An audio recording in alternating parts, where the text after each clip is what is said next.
If you're tracking your BRZ 86 or FRS, you'll need an oil cooler, and this one from Perrin is the easiest one to install, assuming you can get your bumper off properly.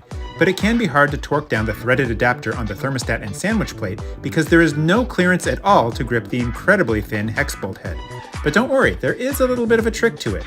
First, go to your auto parts store and buy every socket and wrench you can find. Then confirm that none of them fit. Next, buy a thin wall socket set on Amazon, strip off the plastic cover, and realize that this is still too thick. What I ended up doing was using an adjustable wrench to tighten it as much as I could. I talked to Perrin, and they said that was fine.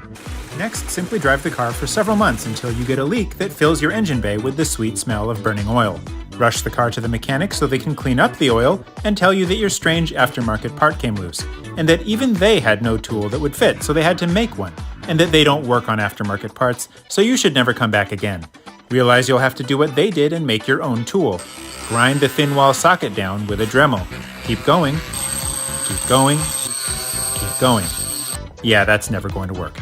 Next, find a friend who makes knives in his spare time and ask to use his lathe. Get him to grind your socket down to a razor-thin edge. Now that you finally have a socket that fits, you're ready to torque down your threaded adapter and finish your installation. Easy!